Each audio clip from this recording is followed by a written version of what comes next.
रसूलुल्लाह की।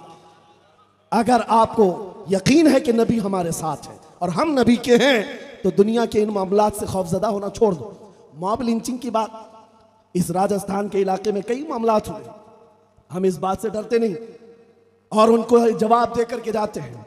अगर हमारी ये बात पहुंचती है तो सुनो कान खोल कर, 1400 साल के बाद तुम किसी गरीब मुसलमान को पकड़ करके बांध करके मार करके उसको अपने खुदा का नाम लेने पर मजबूर करते हो और उसकी जान ले लेते हो और लोगों को वीडियो शेयर करके दहशत डालते हो। देखो हम ऐसा कर सकते हैं। जालिमों, ये रखो अपनी जेब में, इस तरह की आतंक और इस तरह का दहशत, इस तरह का टेररिज्म हमने कूफा में भी देखा, करबला में भी देखा, मक्का में भी देखा। वहां पर गयूर मुसलमानों को रेत पर लेटा करके सिल रख देते थे सीनों पर और उनको फांसियों पर भी चढ़ाया है। खुबैब इब्न अदी के नाखूनों को पकड़ से खींचा था। ज़ैद बिन दसना को आंखों में गरम सलाइयां फेरी गई थी, उनके कान, नाक और होंठ काट लिए गए थे। ये मॉब लिंचिंग तो 1400 साल से कुफ्फार और मुशरिकीन करते आ रहे हैं। तुम तो उनकी नाजायज औलाद, आज ये दोबारा ट्रायल कर रहे हो। लेकिन खबरदार याद रखना, उस वक्त तुम्हारे नाजायज बाप दादाओं से इस्लाम नहीं मिटाता, आज भी इन कुत्तों से इस्लाम नहीं मिट सकता। इस्लाम तेरी नब्ज न डूबेगी हश्र तक, तेरी रगों में रवा खून है 4 यार का। इस्लाम जिंदा होता है हर करबला के बाद। यहां पर ये दोहराया जाएगा, ये तारीख दोहराई जाएगी। गज्जा में जो हो रहा है इसको दिखा करके दुनिया मजे ले रही है। ये दोगलापन आप देखें, इनका दोगलापन। यूक्रेन पर रशिया बमबारी कर रहा था, तभी इनके मुंह में दही जमा हुआ था। क्यों? रशिया इनका दादा है, बोल नहीं सकते उसको कि वो आतंकवाद है या फिर वो टेरर अटैक कर रहा है। नहीं, वो तो वार है, बैटल है, जंग है। और यहां एक मुट्ठी भर जमात अपनी जमीन के लिए लड़ रही है। वो दहशतगर्द है, वो टेररिस्ट है, उसका नाम भी ना लो। ये दोहरा मेयार तुम्हारे पास क्यों आया? बात सिर्फ इतनी है, तुम्हें आतंक, दहशत और टेररिस्ट से कोई मतलब नहीं। बात सिर्फ इस्लाम और कुफ्र की है, बात सिर्फ इस्लाम और कुफ्र की है। इस्लाम जहां आया तुम्हारे दिल में कीड़े पड़ गए। इस्लाम जिस जगह नजर आया तुम्हारे पेट में सांप लौटने लग गए दुश्मनी के।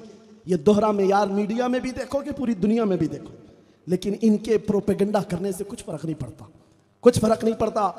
अबू जहल ने क्या क्या नहीं किया, कितना प्रोपेगेंडा फैला मेरे नबी के लिए। लोगों को पकड़ पकड़ कर कहता था वो जादूगर है, वो शायर है, वो मजनू है, नाउज़ बिल्लाह। क्या असर हुआ? और उसकी जुर्रियत आज पूरा टेलीविजन लेकर बैठी हुई, अबू जहल के सारी औलाद बैठी और प्रोपेगेंडा फैला रहे हैं। अरे तुम्हारी जेब में से सुई भी निकल गई, अरे बड़ा टेररिस्ट था ये आतंकवाद है। और कहीं कोई दूसरा पूरा बम भी उड़ा दे, अरे नहीं वो तो गलती से उड़ गया होगा, वो ट्रायल कर रहा होगा, उड़ गया होगा। ये दोहरा मेयार देखते जाना और अपना ईमान मजबूत रखो, अपना ईमान मजबूत रखो। मुझे शर्म आती है उस वक्त जब इस तरह का दोहरा मेयार रखने वालों के पीछे हमारी कौम जय जय करते हुए भागती है। तुम्हें जरूरत नहीं किसी की जय विजय, क्यों पुकारें, क्या गरज हमको?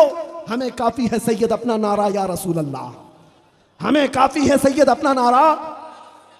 बस मैं अपनी गुफ्तगू को खत्म करता हूं, वक्त बहुत हो चुका। मेरे अजीजों,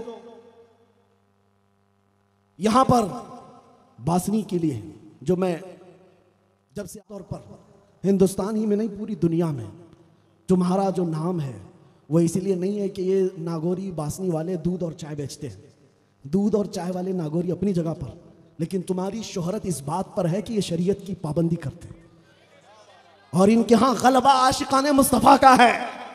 बड़े बड़े उलमा अकाबिर मशाइख यहाँ आते रहे, मैं हाजिरी इसीलिए लगाया कि उनका फैज़ मुझे मिल जाए। आप डबल जिम्मेदारी की है, अब आपके ऊपर दोहरी जिम्मेदारी आती है। जब तुम्हारे लिए पूरी दुनिया में ये नाम है, यहाँ 2 बड़े इदारे चलते हैं, 2 नहीं और भी होंगे, और भी इदारे यहाँ पर हैं, सुन्नी इदारे यहाँ पर हैं, 1-2 नहीं सैकड़ों उलमा यहाँ से निकल रहे हैं। तब तुम्हारी जिम्मेदारी डबल हो जाती है कि कहीं दुनिया ताना ना मारे कि चिराग के नीचे अंधेरा है। नौजवानों, फैशन परस्ती के और मॉडर्निज्म के पीछे भागना छोड़ दो, हुजूर के कदमों में इज्जत ढूंढो, हुजूर के दामन में इज्जत ढूंढो। इन उलमा को आप यही समझते, अभी मौलाना बता रहे थे, कौम तो अब ये समझने लग गई कि ये मौलवी मौलाना लोग किसी मदरसे में बैठ करके पढ़ा करके चले जाते हैं, 7,000-8,000 की तनख्वाह होती है, इनकी मस्जिदों में इतने ही होते। ये ख्याल बदल डालो, ये ख्याल बदल डालो। न पूछ इन खिरकापूशों को इरादत हो तो देख इनको, यदे बैजा लिए बैठे हैं अपनी आस्तीनों में। तुम्हें पता नहीं है, अगर दुनियादारी इनके पास नहीं है तो क्या समझते हो कि मौलवी कुछ नहीं कर सकता? मुझ जैसा एक छोटा मौलवी इनके खीमों को हिला सकता है। तो तुम्हें अभी अंदाजा नहीं अहले सुन्नत व जमात के इस तबके में कितना दम और खम मौजूद है, कितनी ताकत मौजूद है। आप ये समझते हैं कि ये मौलवियों को खाली मस्जिद की इमामत और मदरसे की मसनद संभालनी आती है? नहीं, पूरे तुम्हारे दीन की फसील बन करके, पूरे तुम्हारे अकीदे के मुहाफिज बन करके जिंदगी भर तुम्हारे साथ हैं। बल्कि यूं समझ लो, इमाम गजाली रहमतुल्लाह ताला अलैह फरमाते हैं, अन्नासु कुल्लुहुम मौता इल्लल उलमा। इंसान ये जितने हैं सब मुर्दा हैं, सिर्फ उलमा जिंदा है, इल्म वाले जिंदा हैं, इमाम गजाली फरमाते हैं।